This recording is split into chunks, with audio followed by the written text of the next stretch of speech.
Hey everybody, welcome back to the Fly Fishing Insider Podcast. This week we've got, again, a friend of mine that we've had on before, Lance Kittel from Pesca Vita. That's at pesca_vita on Instagram and pescavita.net on the web. Definitely try and check those things out because, as you've seen before, he makes some incredible rods, custom rods, etc. He's getting a little more of a lineup going, so beware. There's some good stuff coming. And then on top of that, you do all this custom fly work. So if you guys are looking for custom flies or just want to enjoy some fly tying and rod tip building, etc., man, the channel has just been taking off and going fantastic. So it's great to have you on the show, Lance. But before we get going, also want to remind you, hey, stop in at the Fly Fishing Insider Podcast website. That's ffipodcast.com. Go check us out on YouTube. All the shows are now on video, so you can see some of the examples that we give during the show, things like that, whatnot. And then, we've got a ton of entries on blogs, and that's been going off like crazy. Things like leader diagrams to, I did a bunch of Tragon rod lengths to understand, how far you can cast accurately with nymphing, etc. So there's all kinds of junk on there for you guys to check out, and we'd love to have you. I think, last before I forget is I'm starting to run some clinics, online website or webinar type clinics where we do like dry fly tactics, nymphing tactics clinic, et cetera, et cetera. And I'll start to break those things down and really educate people. And the first few have gone super, super well. So we're glad to have you guys engaged on that. Lance, welcome back to the show, my man. It's great to have you. Today we got a couple things going on. One is you have been to Belize and you did some things around there, and especially with regard to DIY. So we want to talk about that. But then you also did another trip to Argentina where you had a mothership scenario and you were like, yeah, this is going to be cool. It's experimental. And then you realize like, no, this is kind of trip of a lifetime, but I didn't even know it. So we're going to talk about your trip of a lifetime. Doesn't have to be a trip of a lifetime. It can be totally something else. And I think one of the things that you and I both appreciate is all the cultural aspects, et cetera, about trips just as much as the fishing. So we'll probably dive into that a little bit as well. And then last of all, we're going to wrap up the show with our tip like we always do.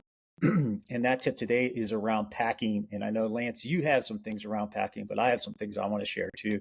I'm sure they're pretty similar, but absolutely. Yeah. Yeah. Well, cool, man. Thanks for coming back on the show. What have you been up to lately? I know you've been building the business and people have been just loving the website and all your channels on Instagram, TikTok, etc. So tell me a little bit what's going on. Man, yeah. Well, thanks again for welcoming me back on the show. I always love hanging out with you, Christian. It's always a good time. But I've been pretty busy recently with Pesca Vita. So for those of you who didn't know, Pesca Vita was kind of a side project for me for the better part of 7 years. And just recently, last October, I decided to kind of take the leap into trying to build Pesca Vita up as my full-time job. And that has been keeping me delightfully and insanely busy. So I'm super thankful for that. I'm super thankful for the support that the online community and folks in real life have shared with me. It's a true community that we have here in the fly fishing world. So I'm really excited to bring some new products and some new attitude to the the small brand fly fishing. I won't say I'm that big in all honesty, but yeah, I've got some things that I'm working on that I'm really excited to share. That's very cool, man. Well, I'm excited for you. I know that you're now full-time on Pesca Vita, and that's a huge leap. But we believe in you. I believe in you. You've been kicking butt so far with all the part-time stuff. So I'm excited to see what's going to happen with the full-time. I appreciate it. Yeah. Yes. We talked a little bit before we got started about Belize, and I had mentioned to you, I have some great contacts in Belize. In fact, I stay at a place called the Iguana House, Belize, which if you guys ever want to check out, there's articles on the blog about the Iguana House. You can find information there. And if you reference the podcast, you get a discount on that location as well. So Chris and Mary Alice run the shop there, but it's an amazing place. So just to give everybody a little bit of background, this is one location there. It is very unique, but what's unique about it is you have probably 10 miles of flats right outside of the front door of the place that you can fish. You can dock fish or you can wade fish. But what's really cool about the place is the house was barged from mainland Belize. So it has like all these original mainland hardwoods, etc. But it lives in San Pedro. So super unique. But what Lance, you and I were talking about is wherever you stay in Belize, you can kind of step away from, and it's honestly, I refer to, it's a lot like Florida, right? You Hmm. could go to any brackish water or gully you see or waterway. Be very careful of the crocodiles, but throw a Yep. line in there and it's like, what was that? Oh, that was a baby tarpon. Oh, that was a this, that was a that. Hmm. So tell us a little bit about how your experience was. Yeah. Oh man, you hit it right on the head. I mean, Belize is an incredible fishery, in entirety, right? And for a bit of context, I went down there with my wife at the end of November for her birthday. It was a fantastic Mm, time, and we went down with zero expectations. We've done a couple flats fishing trips before where we kind of built it up to something that was supposed to happen that didn't end up happening, as I'm sure a lot of flats folks are kind of aware that that's how that fishing can go. So when we went mm-hmm, to Belize, we didn't hire any guides. We asked a couple of our friends who had been there before for some helpful tips and tricks. But a majority of the trip was we just wanted to go down and figure out a fishery for ourselves rather than kind of relying on the guide to put us in the right place at the right time. We're a little bit more lackadaisical than that when yeah, her and I are yeah, yeah. fishing together. So the trip was, I mean, nothing short of incredible. Belize, we were staying on Ambergris Key. So we were about a 15-minute flight off of mainland Belize. As we were Mm-hmm. talking about earlier, too, you can also take a barge or a ferry A from ferry, yeah. Belize City over to San Pedro for significantly cheaper. But, you Mm-hmm. know, we had to splurge a little bit. It's the wife's birthday. We got to, treat That's right, ourselves right. yeah. And And so, anyway, honestly, so the flight is super cool. Like it's it was in gorgeous. some ways worth the price of admission, right? Like looking over the Absolutely. water and the jungle and whatnot. Really cool. Hmm. I think like the ideal scenario would be you take the flight over there, so you're there quickly and you're set up and ready to go, and then you take the ferry back just to kind of have that ease of leaving Ambergris, getting back to Belize City Yeah, a before your little flight. But slower. Yeah, a little. yeah, yeah, Yeah. but anyway, it's all on your flights, so do what you got to do. But Yep. so we went down there for 7 days, and we stayed at Cocoa Beach Resort. We Hmm. intended to stay at another place. I can't remember the name of it now, but it was actually closed for renovation. So our Hmm. Okay. reservation was sent over there. And that was a fantastic little spot. All we really needed was, our room. They had a swim up bar, they had all the amenities. It was perfect. About Yeah. 10, One. 15 minutes Sorry. north. Yeah. Sorry to interrupt, but one thing that's really unique about Belize is wherever you stay in Belize, I think it's Belizean law in San Pedro at least, but you can use the amenities of any hotel. Yes. They allow Yep. you in. You do not have to like pay extra to go in and use the pool and Hmm. go to the bar, etc. But you can go in any one, so it doesn't matter really where you stay. All that's free, and that I think I always think of that because of a family perspective, right? Hmm. I have two kids, so it's like I took my girls and we're like, oh, we're going to go to the pool today. They don't want to be in the water after they saw the crocodiles or whatever. Right. So Yeah. super fun, super fun. Yeah, I think all you have to do is check in with that hotel staff that you're a guest. But yeah, there were a couple nights we went out to other hotels and ate at their little restaurants. We ate at the Hmm. restaurant at Cocoa Beach too. But yeah, it's a very open feel to the entire island, which is cool. Yeah, yeah, really So positive with regard to visitors. 100%. Yeah, the people in Belize were the nicest people I have ever met in a lot of my travels. And even prior to traveling for fly fishing, I traveled a good amount. And to this day, I think the folks in Belize were the most accommodating, the most hospitable, and everyone was just really stoked that you were stoked. So it's a great Yeah, vibe yeah, down there for yeah. sure. Yeah, and with all the English speaking, and there's a fair Hmm. amount of expats, etc. I mean, it's so easy to get around. It's unbelievable. Absolutely. Yeah. My wife and I speak a good bit of Spanish, and we were kind of taken aback when we got there because, for whatever reason, we had the preconceived notion that Belize was a Spanish speaking country. So Oh it yeah, was, no. yeah, it was nice to be able to speak English in these Yeah, you travels speak too. right, right. You speak English. In fact, you don't even hear all that much Spanish. You hear more of that Belizean Creole, Absolutely. um, Yep. which is a little bit more. But yeah, British colony. So yeah, English speaking, man. Yeah, yeah, it's a great place. Like, if you're looking to travel to a tropical flats location, I think Belize is a fantastic choice. So, Yeah, um, and I think not only for ease of getting around, there's a fair amount of safety. mhm, I mean, people talk about safety and going places all the time, and I always go, "Hey, go look at the police blog for Chicago or Detroit any night." right. I mean, nobody talks about it all that much, but they're far higher than most of these other places. If you're Yeah, not in the wrong place at the wrong time, like you shouldn't be, then you're fine. yeah. Yeah, Common sense goes a long way when you're traveling in yeah, places like this.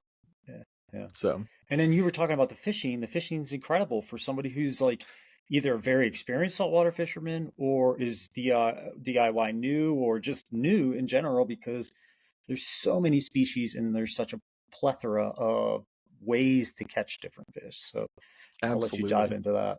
Yeah, so it's funny, as you were talking about all these species, we literally worked our way up the food chain in terms of catching these fish while we were down there.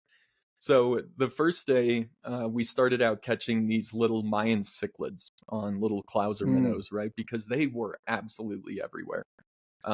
And we were so excited to catch them because we were just catching fish. It always feels good when you catch something new. yeah, yeah. So we were catching all these little fish, and as we were kind of working our way down the road, we were driving, just kind of fishing these little channels off to each side.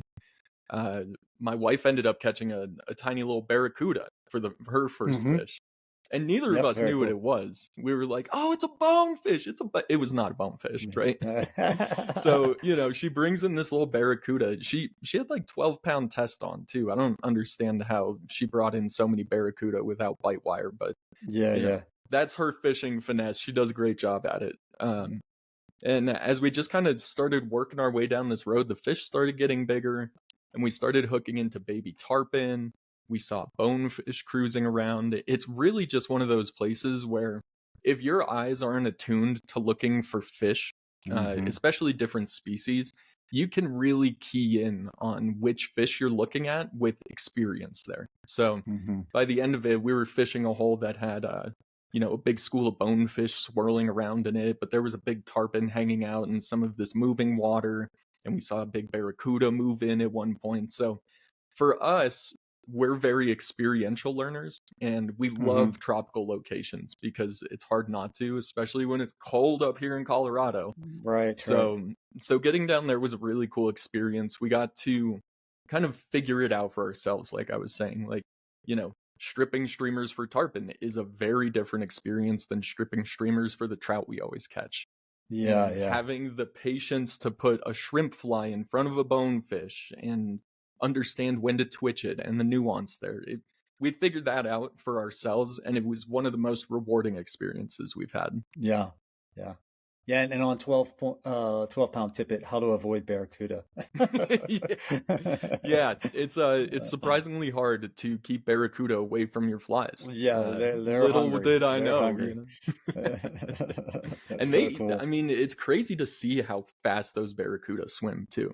Like, Yeah, we would put a fly out to some bonefish that were moving in, and if your fly didn't sink quick enough, the barracuda would be all over it, right? So yeah, we also kind of understood why fly weight is important, when to use certain weights on which flies, depending on the depth and where the fish are. yeah. Um, Let's talk about that a little bit mhm. because that is a very important aspect. When fishing the flats, I mean, my Yes. personal experience is I like slightly lighter flies. And the reason I like slightly lighter flies is because I don't have as much strength in my cast as I used to, and having those bigger flies makes it really kind of jerky Mm-hmm. per se, and I can't really load my cast right. It just doesn't feel right to me, and I got into this like it's a juxtaposed position, right? Because you like a heavy fly because you want it to get down really quick. Mm-hmm. But then you like a medium or a lightweight fly because you want it to be silent or you want to be able to cast it easier for yourself. So there are some happy mediums there, but there are some tactics around it. So I'd like to hear your Yeah. opinion. So I agree with you. I think erring on the side of a lighter fly is the better way to go. We in Belize, number one, all of our flies were on the smaller side, at least for the bonefish flies. So we were Yes. using sizes eight, sixes and eight mostly, Mm-hmm. and a lot of the fishing that we did was either in these kind of little lagoons, which were very shallow, or out on the flats, which kind of have varying depth. But Yeah. I spooked way more fish than I even had taking a look at my fly.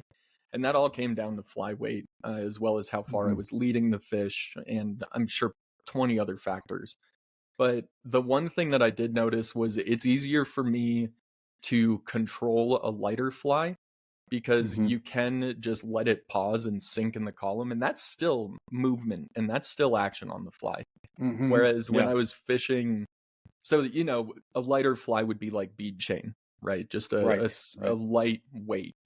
Whenever I was fishing something like a small tungsten fly, they do have that quicker sink effect. So depending on how you're fishing, that can be better. I think that's better off if you're fishing in deeper water and need to get down to those fish quicker. Mm-hmm. Pretty, normal fly fishing logic there.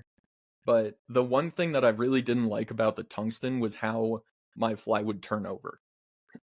And Mm-hmm. what I mean by that is similar to what you were saying about casting these heavier flies. These flies are pretty tiny, but they're also pretty heavily weighted. So you Mm-hmm. don't get that same turnover on a heavily weighted small fly than a lightly weighted small fly. And I Mm-hmm. feel like Yep. I casted the bead chain style more confidently than I could with any of the tungsten flies. Yeah. I usually take a series of smaller flies that are bead chain and tungsten. Mm-hmm. I like you. I like a smaller fly. One of my favorite flies down there is like a very simple gotcha that I tie. Mm-hmm. I tie it very sparse. That's the other thing that I've found with my flies is I like to tie them super sparse because they sink faster. Yep. And if you look at the shrimp and crabs and all those different things, they're usually really, really simple or not all built up like most people think, right? And then for crabs, where I had trouble was I was casting um, an Avalon, which is a Mm-hmm. super heavy fly, right? There's like three beads on the bottom of that thing. And I just completely got away from it. Instead, I started casting for permit a spawning shrimp. I had one set of small tungsten eyes on it, and that was it. I had another setup where it was just bead eyes, but usually for permit, I like something just a slightly heavier. Because I need to. You want to. For me, I always want to get down really fast with them because they're usually a little bit deeper, taller body, right? And they're a little more like left, right, squirrel. Like on the move. So I feel like I have a limited time. Mm-hmm. But I think the big part of that too is um, when you start to tie sparse. The other one I use, sorry, before I go on that, the other one I use is a flexo crab, Nice. and the Yeah. flexo crab Those are the sinks really well. epitome of fast sinking crabs. Yeah. Yeah, they do really well. What I would say is one thing that's really important is your leader. And it's real easy to get caught up in saltwater fishing of just putting on, like straight 16 pound or straight, Yeah. 40 pound and like, oh, that's my leader. And building a tapered leader, like you can't make up for how that turns over your fly, Mm-hmm. especially in the wind and stuff like that. So, sticking in those scenarios is really important. Yeah. Yeah. We used uh tapered leaders. I think they were Rio saltwater leaders when we were down there. Those were super helpful. That's completely different story than another leader I'll tell you about later on in the episode when we were on a different trip. Yeah. But Yeah. but yeah, the those leaders were, you know, just your standard 9, I think they were 9 or 10 feet, tapered 12-pound leaders. And for what it's Yeah. worth, we weren't able to get any permit fishing in. There was a huge Mm-hmm. storm that hit the island right about halfway through our trip, and we were planning on the latter part of the trip being you know, pretty heavily focused on permit. But our little golf cart, the Whippopotamus, couldn't make it through the puddles without stalling out. So we That's just too ended funny. up going back to our spots that we just kind of picked out on Google Maps, honestly. Yeah. You know, Yeah. Ambergris is one of those places where you can look on the map and find some water and a road, you know, that either goes close to it or right alongside it, right? Yeah. And I mean, the funnest part of that trip was just pulling over and seeing what was there, right? Yep. We didn't by any means do fancy fishing. We were really just like, all right, we got some breakfast, we got some beers in the cart, let's go cruise around and see what we can find. And Yeah. we both found permit, we both found bonefish, we both found tarpon. My wife hooked into 2 or 3 barracuda. It was amazing. Nice. And you know, like I said, Mayan cichlids, a couple other random little fish. But it's just one of those cool places where if you want to just kind of take a relaxed fly fishing experience and twist it however you want, I feel like that's such a good place to do it. Yeah. I would agree. There's nothing like, for me at least, to say vacation if I'm like sipping on the pina colada in the golf cart and I whip over and like catch a tarpon. I'm like, does life get better than this? It doesn't. Like, For what it's worth, it's it pretty doesn't. hard. It's pretty hard. So very cool, man. Well, I'm glad you had a Yeah. great time there. It is an amazing fishery. Mm-hmm. One thing that is interesting on, like you said, you got a storm. Thing about Belize that's super cool is you can go there any time of year. The fishing's just about the same all year long. It's really the water clarity. Mm-hmm. And you can have a storm come in and the clarity can go to crap. And then literally a couple hours later, it can be completely clear again and you'll see tailing fish, etc. So, you know, don't underestimate the power of Belize, man, I guess is what I would say, because that Yeah. place it's really fantastic as a fishery. And like you said, as a beginner, like you have a ton of different species that you can go get and just like kind of do your tick list and get into all kinds of different things. And what I like about that is you gain a lot of experience, right? Yes. You start to Absolutely. understand like the importance of different leaders for different fish. Like, oh yeah, we're going to go barracuda fishing. Well, you know, I should have a barracuda bite leader, Right. or I should have a tarpon bite leader. How do I tie that? Oh, what's a Slim Beauty knot? You know, like what's a Yucatan knot? I want to connect two different types of line, really different. You know, Yeah. so I think when you start to do that kind of stuff, Belize is a great place just for improving your learning curve, getting your feet wet, but then also hanging out on the beach and enjoying the city. There's a great city. There's places to eat. Mm-hmm. There's a chicken. What is the chicken thing down there? There's like a holiday around Easter that's like a chicken parade, and everybody goes at times. It's like totally crazy, you know. I missed So that. I it's might have super to go fun. back for the chicken parade. That's Yeah, cool. it's pretty cool. And there's really good sushi, so Mm-hmm. enjoy yourselves while you're down there. Anything Absolutely. else you want to add on Belize before we jump into Argentina? Um, I mean, honestly, so Belize really came about, you know, as I briefly mentioned earlier, just from like our lack of success on previous trips. And while I do totally appreciate the guided experience, in fact, we wouldn't have been able to, you know, be successful on this trip without previous guide experience. I really Mm-hmm. think that the DIY opportunities in some of these places are fantastic. And you Yeah, don't always have to go to an expensive lodge. You don't have to plan out an entire week. You know, all you have to do is book a trip and a hotel and get yourself a golf cart, have some fun. yeah. That's, I And guess that's my takeaway from that trip. it is a great takeaway. And I would say too, before your trip, during your trip, get out your phone or get on your computer, look at Google Maps, do a little bit of Yes. pre-scouting, but then call one of the local shops Hmm. and talk to them, or drive up and walk in and just go, hey, look, we're on vacation. We just want to do a little bit of DIY. This is where we're thinking of going. This is where, and you'll be surprised. They'll be like, oh yeah, this place is really good. Oh, you should go another quarter mile down the road. There's a so and so, and blah blah blah. But be careful of this or that.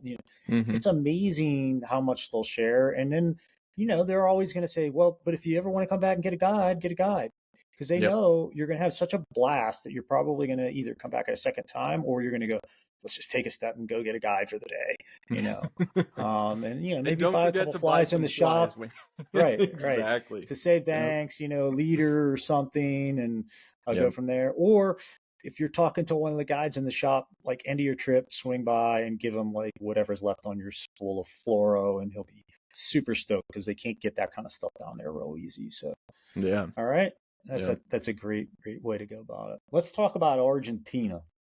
You Oh had a trip to man. Argentina. Yep. I think we start out with a little bit like, what was your initial vision, and then how did you go about that, and then how did that change? Does that sound fair? That sounds great. Yeah. Okay, let's So, do it. oh man, Argentina. Me and three of my buddies went down there. So I went down with my buddy Dave, Derek, Josh, and myself. So it was a group of four of us. And those guys have been on some awesome international trips before. I haven't been able to make them for various reasons, but I was able to make the Golden Dorado trip down to Argentina this year. And we actually started planning this trip in late 2022. So it had been on the docket for quite a while. And in our, well, I did like next to no research. I left it up to the guys because, Yeah, they're nice. acting on experience. Um, so we ended up choosing the Golden Dorado River Cruiser down in Argentina. And Okay. we booked our trip, got everything solid in 2023, and just left on January 19th of 2024. So funny enough, the Belize trip was for my wife's birthday. The Argentina trip was for my birthday. So we were Hmm. incredibly spoiled with some really cool trips this year. Yeah. But so Argentina came about because those guys really enjoy the international travel part. I've traveled for a while, and all of us came to terms with the fact that we really wanted to catch some Golden Dorado. And we chose the river cruiser because it's this mothership program. So the mothership Hmm. style of fly fishing is you head out to a big multi-room boat, for lack of better terms. I don't even know what you would call these river boats, but Yeah, they, they're riverboats. That's it. yeah, just river boats, right? And this riverboat tows along a couple of skiffs, and every day you wake up, have breakfast, head out on the skiffs to these remote places to fish for these fish. And there's a couple of different programs throughout the world that kind of utilize that concept. And I think it is a fantastic way to truly enjoy a fishery, to be in the backcountry, and also have the amenities of staying in a super nice resort, right? Yeah, especially in the jungle. And Yes. just Yeah. so everyone understands, a lot of the reasoning behind motherships in the Amazon is that the Amazon is actually a enormous floodplain. And the way that fish eat in the Amazon is that that floodplain starts to fall. And as that floodplain is falling, what it's doing is pulling all the food out of the jungle earth, right? And into the river. And so on a mothership, what you can do is you can travel along the river at the equal speed of which and where the fall is occurring. If you don't have that and you have like a lodge or something like that, you're a little beholden to what's happening at the time at that place, or getting into a boat and doing longer travels. Whereas the mothership, it's like, okay, we suspect the fall is going to be here. So overnight or wherever, we're going to do this. And then we're going to end up in the right location. We might be able to stay there a day or two, et cetera, and take advantage of that fall. But that fall is extremely important to get in the locations where fish are just extremely active in their feeding. Absolutely. Yeah, couldn't have said it better myself. Yeah, this was so we were on in so we landed in Argentina. We all flew out of Denver landed in Argentina the next day. And from Buenos Aires, we took a 3-hour van ride up to the boat dock where we all jumped on the boat to head out to the mothership, right? And that's your pretty standard regimen for a program like that. And so we were on the Paraná River, which, again, is basically a huge wetland. I think I've heard Cheech from Fly Fish Food quoted saying that it runs at about 700,000 CFS or something like that. Yeah.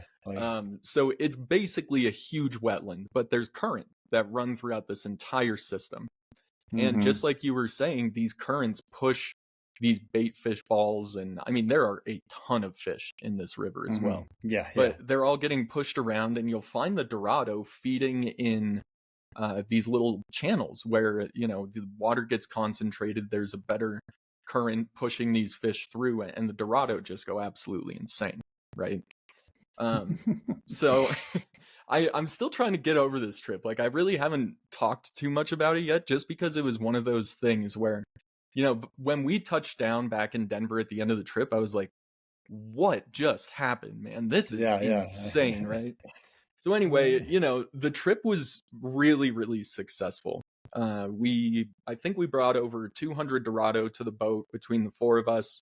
We were out fishing for 6 days, and we had 2 beats per day on when we would fish. So we'd go out in the morning, catch the morning bite, come back to the cruiser around noon, have some lunch and nap time, which I capitalized on the nap time, I'll tell you that. You need it when you're fishing, 9-weight rods and big 8-inch flies all day. And then we would go back out for a couple hours in the afternoon as well. So yeah. I mean, the entire experience of being down there was so dialed. The Golden Dorado River Cruiser has incredible food. We basically had a private chef all week because we were the only folks on the boat. A fantastic bar and lounge setup, and the guides are just on point. They can put you exactly where you need to be to catch these Golden Dorado. You'll catch them in places you don't expect too, as well. I mean, they're in pretty shallow water, but they can also be at the bottom of the river, right? It's just where the bait fish are at the time.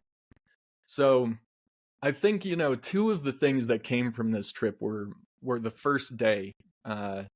We were kind of coming back from that morning fishing. It was the first day everyone had already caught fish. I think we were on fish within 15 minutes of our first casts, right? It was crazy. Wow. It took me a little bit longer because I was trout setting the entire time, but I still got into my Dorado.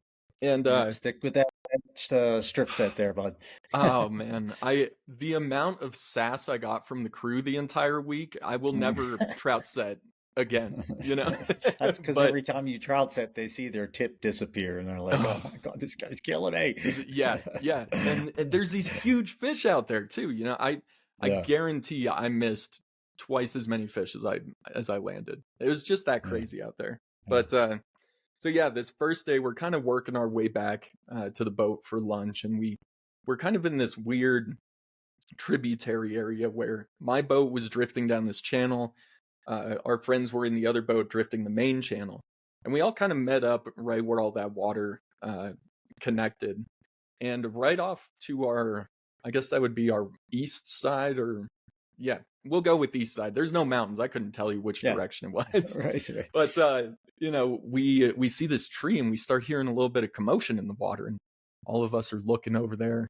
And all of a sudden, man, I have never seen this in my life, but I would count, no less than 100, probably closer to 150 Golden Dorado just absolutely start blowing up on this school of bait fish.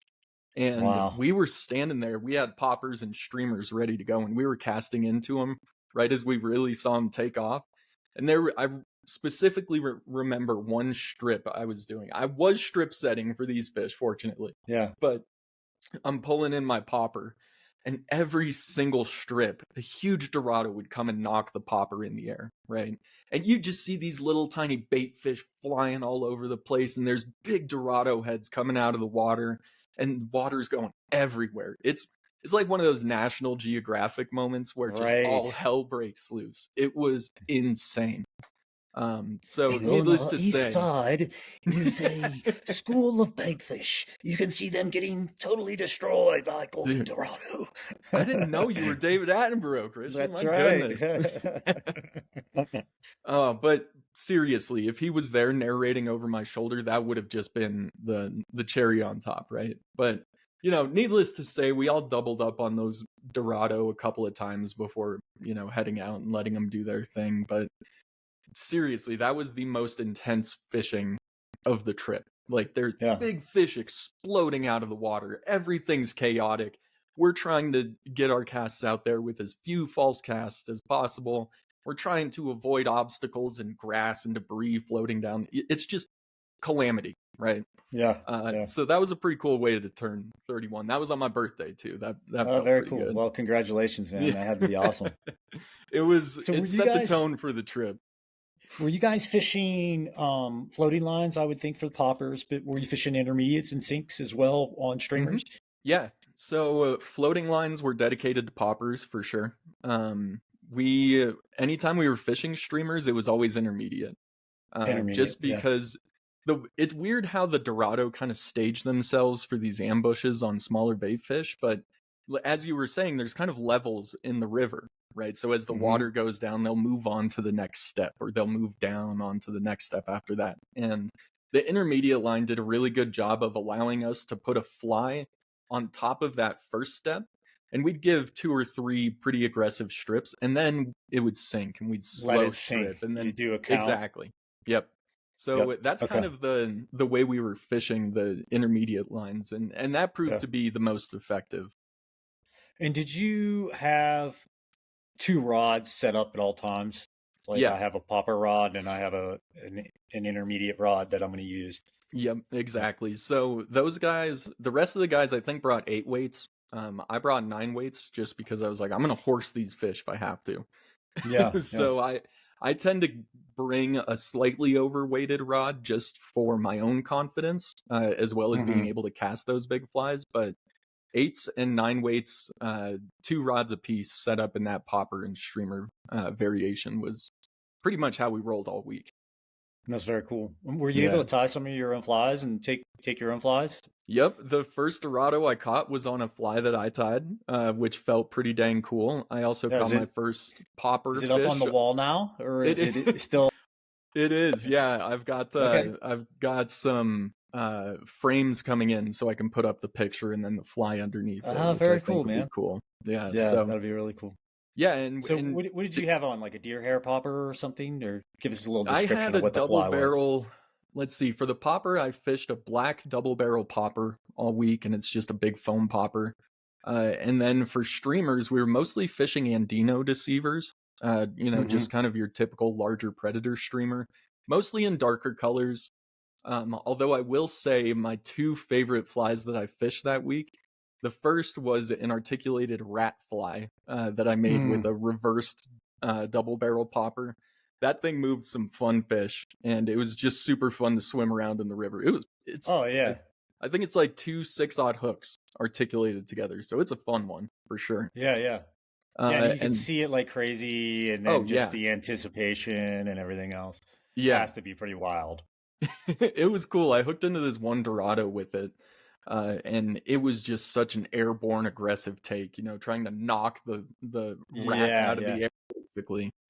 And then, let's see, towards the end of the trip, I switched up from Andino deceivers to this one optic minnow that I tied. And it was just really hackly, with a little bit of bucktail up front and some flash. And I tied that thing pretty durably, apparently. I think I caught 13 or 14 Dorado with it before it finally kind of bit the dust. Yeah. But that thing moved so many fish. And I really think it was just like the natural movement of the hackle feathers I had on it that really attracted them in. But I mean, at the end of the day, they were eating pretty much whatever was placed well in front of their face. So, not the most picky fish, but they have some fun attributes about them for sure. They'll jump out of the water and they'll dog you down to the depths and they'll wrap you around stuff and give you a heart attack half the time. So you really can't go wrong with some Golden Dorado fishing. Yeah. Well, there is something to be said about that, that fly durability. I mean, I have a friend, he's been on the show a few times, talks about his company's bespoke flies. Yeah. In fact, I should introduce you guys because he's a wealth of knowledge, but he really specializes in tying like what he calls bespoke flies, and that's flies that are extremely, extremely durable. Because the last thing you want to do is go down to Argentina and have your favorite fly, and after 4 or 5 fish, it's destroyed because you're going to catch 25 fish on it in a day. Mm-hmm.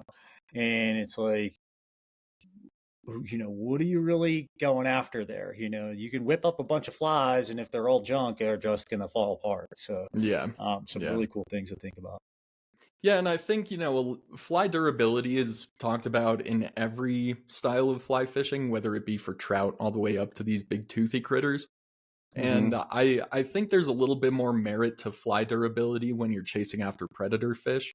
Mm-hmm. Like, yes, you can make a Griffith snap more durable by counter wrapping, or you can, preserve hackle on a stimulator or whatever, right? But Yeah.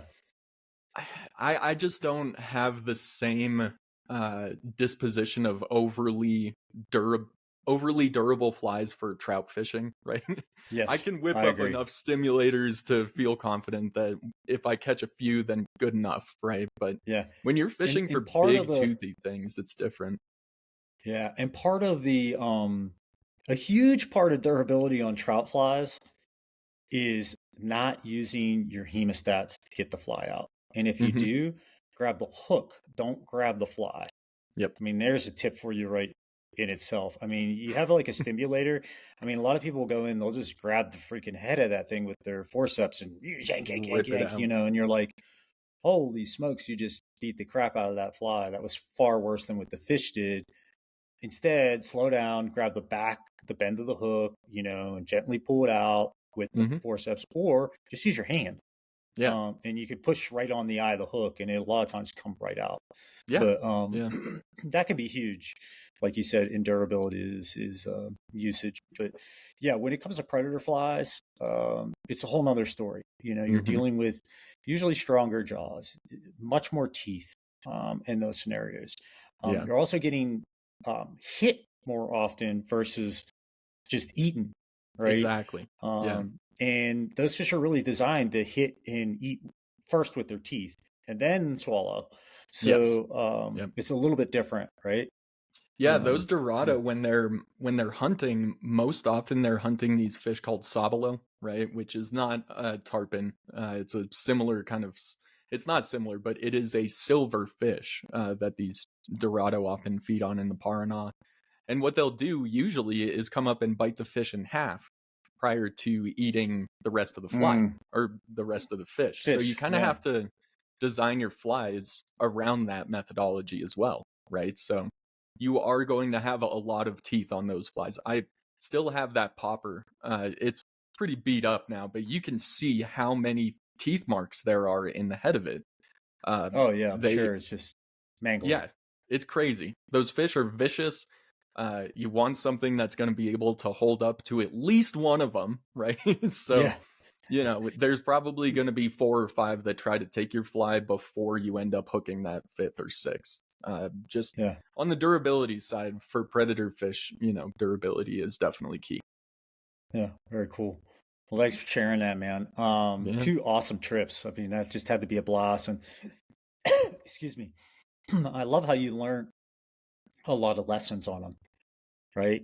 Yeah. And I Yeah. think that's one of the things that I love about trips the most is a lot of the reflection of like, holy smokes, I thought I knew, quite a bit. And then you're like, oh, it's one of those, the more you know, the more you realize you less know scenarios, Yeah. right? And you Absolutely. head Yep. into a lot of these trips with the scenario of, um, if you don't know, you don't know, right? Like you don't even know what questions to ask. So I think doing your research, like you said, and the planning, those things really help out a ton and can Hmm. be super fun. And every trip you go on, you learn like, I need to look at this, or I need to figure that out, or I should talk to this type of person or that type of person. And you just start to dial them in. And after, really, it's only like 3 or 4 trips. You're just like a whole nother machine when it comes to fishing a new location and really feeling comfortable very quickly. So super Yeah. cool, man. Yeah, the one thing for both of these trips is I went into both of them thinking I knew way more than I actually did. And Mm-hmm. the only way to truly learn in those situations is by trial and error and experience. And, Yeah. Yeah. again, we were extremely fortunate to have both of these experiences. Both of them were entirely different from each other. And the coolest thing is, and I'm sure some people may argue this, but I really, really like it when I'm put in a situation when I'm fly fishing that makes me feel like a total noob again. Yeah. There's Yeah. something to be said about just kind of wiping away those years of knowledge or perceived knowledge about these Yeah. experiences, and really just like immersing yourself in uh, these trips, right? Whether you do think it's that once in a lifetime trip, or if it's like, that Golden Dorado trip where it's like, I have to come back and do this again. Yeah. It's just, Yeah. you gotta go in with some optimism and leniency on yourself and give yourself credit. I mean, not Yeah. everyone catches fish every single time. Instagram will tell Yep. you otherwise, but I'll tell you Yeah. first and foremost that is not true. And That's exactly it. yeah, I've been just have fun. on a boat all day and not seen a single fish, and you're like, oh my gosh, what am Exactly. I Yeah, doing? those days don't Oh, get posted too often. yeah, yeah, they don't get posted. You get a lot of shots of reels and lines and shoes and Hmm. stuff, but yeah, totally. Well, I think the thing that you mentioned there about immersing yourself in something new and how enjoyable that is as fly fishermen and or fly anglers, we're typically very inquisitive people. And you think about like when you first started fly fishing, catching the fish was super fun, but a lot of the really enjoyable aspects of it was how inquisitive you had to be about asking yourself and trying to figure out all the problems and questions and et cetera. And it's like when you go on these trips, man, it just reboots all of that. It's just like being on the river and you're like not catching fish for an hour and you're like, oh my gosh, maybe they're just done for the day. I just can't seem to get anything. And then all of a sudden you get a fish and you're like, okay, let's get back in the water. It's time to fish again. It's like it just Yep. totally restarts you. So it's very much the same. Really cool. Well, Hmm. before we go, I want to touch on your tip, and you have a great topic, and it goes right in line with what we talked about this trip to Belize, this trip to Argentina, and that's packing. Hmm. Like, what is your regimen on packing? What have you learned from that? And I could share my insight too because I've learned a ton too. Yeah. So I am terrible at packing. But I think I've learned a couple of things over the past couple of trips that have helped me out a little bit. So, when it comes to packing your apparel, rather than designating apparel for each day, I kind of designate apparel for the situation I'm going to be in, right? So, Mm-hmm. if I know I'm going out for a nice dinner while I'm on a trip, I'll bring a pair of nice clothes. But if I know I'll be standing in salt water for 5 days, I'm probably not going to pack 5 days worth of clothes just to get all of them the exact same state of dirty, stinky, and gross, right? Yep. So I've really learned to slim down my fly fishing apparel for those fishing days to like 2 outfits, right? I'll Yep. have one day's ready to go. The second day I'll switch to the clean clothes, and maybe I'll rinse my previous days off a little bit in the sink or Mm-hmm. whatever. But I'm really not too concerned with what those clothes are going to end up, like their That's yeah. state at the end of the trip. So when it comes down to it, it's so easy to overpack for these trips, and you'll think, man, I need to bring 3 different sizes of monofilament, and I need to bring X, Y, and Z. Uh, on both of these trips, both the Belize and Argentina trip, I really only used one style of leader, or sorry, 2 styles of leader for both of them. Right, I Mm-hmm. was using that tapered uh, 12-pound leader for the bonefish, and then tarpon, and for the Golden Dorado, it was really just like 30 or 40-pound mono to some bite wire. Mm-hmm. Or in case of tarpon, it Or was a bite tip or something. the shock tippet. So you know if you think, and this kind of goes back to my oversizing of rods that I take down. If you think there's a chance you'll break fish off on a 12-pound leader, for example, just go with 16. Just call it good, right? I understand that there's nuance, and for the seasoned angler, they may have the ability to say, no, I need to switch from the 12 to 14 or whatever. Yeah. But I'm not that experienced yet, right? And I more so want to be able to land the fish safely and release it safely than have to finesse it and really, put on this show. So Yeah. if you're a new angler in a situation, whatever it may be, you may be a trout angler going for your first pike or whatever that is, just understand that sizing up is not a bad thing. For some reason, there's like this preconceived notion that using strong leaders and strong tippet makes you a worse angler, right? And I Right. don't believe in that at all. I'm not a 6 or 7x tippet kind of guy. I'm not going to do that to the fish. I'm not going to do that to myself. So I really just pack with what I feel most comfortable using, right? So I don't pack a lot of the floof. I don't pack certain situations. I really just pack for what I know I'm going to fish confidently. Yeah. And that's really slimmed down a lot of the stuff I bring. I've been able to swap out spools of line for like speakers, right? And being Yeah. able to jam music instead of worrying about which size mono I'm using. So I think really when it comes down to packing effectively, understand your options, research which options are going to be best for your trip, and stick with what you feel confident in. You don't have to bring all sorts of nuanced materials or flies or rods. Just go with what feels good. And Yeah. that'll typically slim down your packing quite a bit so you can fit in some, fun stuff like a volleyball or something like that. But Yeah. Right. yeah, packing Yeah. light. That's kind of it. That's always been my biggest thing has always been with clothes. Mm-hmm. And I remember I did a trip, I think it was to Alaska, and I came back and I was like, I just got a ton of clothes in my bag that's still like folded. I didn't even Right. use. And I was like, what did I take all that crap for, And then I Yep. was like, I did it again, and I was like, okay, enough's enough. And I went to the 2 outfit rule. Yep. I got two outfits for fishing, and I got a nice pair Yep. of clothes. And really for me, on a fishing trip, nice pair of clothes is like I have a nice button up shirt I want to keep clean and a pair of jeans. And That's it. yeah, that's it. Yeah. And I think what I found about the 2 pairs that was really nice, like you said, is being able to go one day one on, next day the other on. And whether I washed them or not, it was okay. But what I really liked about it was they were always dry starting in the Yes. beginning That's of the day, huge. because the morning Definitely. can be cold and different, etc. Now, when you go to some of these places like Alaska where it's cold, etc., and even the islands, like I went to Costa Rica, and it's like I always bring a small puff jacket. I always bring a raincoat everywhere I go.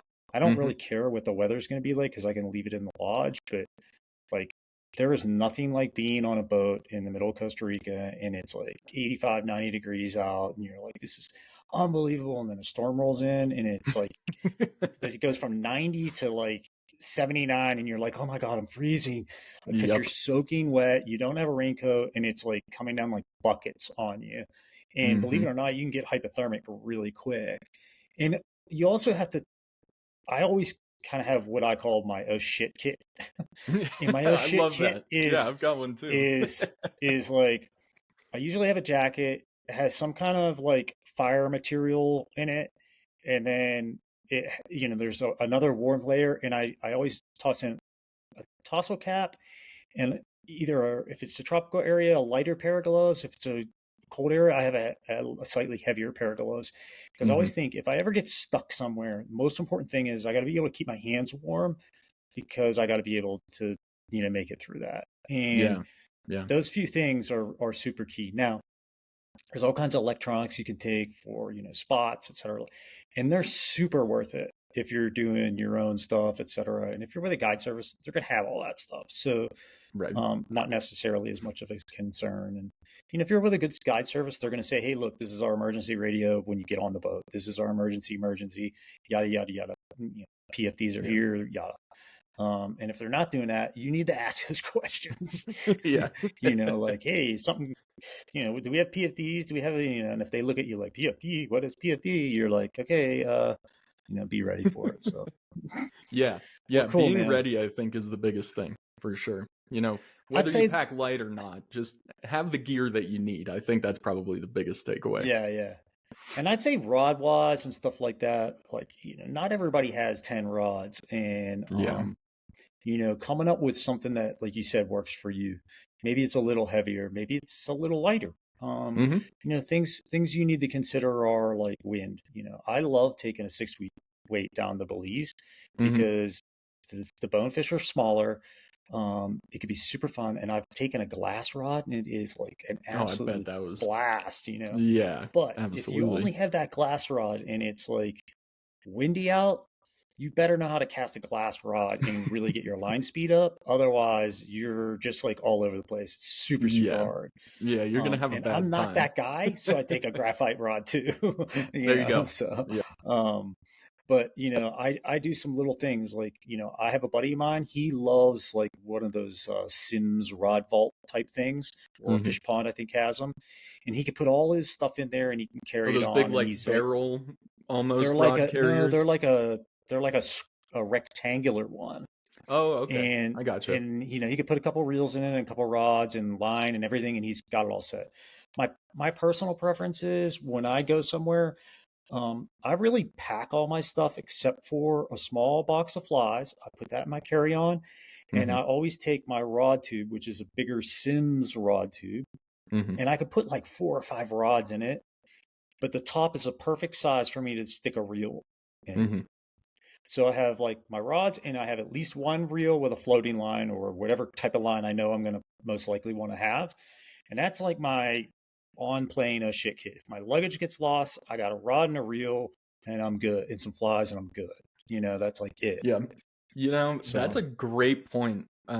Just for like another quick little final tip here. So mhm. we had we didn't run into issues because we had the foresight of looking into it. But flying to Argentina with like flies and rods and reels in your carry-on was fine. Flying out was not. And that's definitely something to look into. So depending on if you're traveling to a foreign country or not, definitely look into what their uh, fishing gear policies are in Yep, yep. carry-ons. And just to kind of complement your oh shit kit that you carry on, I always nowadays pack at least one change of clothes in my carry-on backpack. And that's Hmm. worst come to worst, my bag is shipped back off to the US. At least I have some clothes. So that's Yeah, another great yeah, point, just to kind of carry those things where if your bag is lost, you can still make it through your trip. yeah. And in places like the Amazon and that, Alaska, Canada, there's all kinds of places where you land and then you take like a beaver or a small plane. Mm-hmm. Um, you need to be prepared with light luggage. Yes, you So do. make sure Yeah, whoever you talk to, because you might only have room for one rod. right. You don't have room for 3 bags, and a camera and a this and a that. So Mm-hmm. just I think a lot of that foresight, and then it's like when you move. I don't know if you've moved much, Lance, but when I move, I purge. Mm-hmm. Yeah, It's like I haven't same. touched that in a year. I don't think I Get need rid of that. it. Yeah, It's out the door, except for my yeah, rods.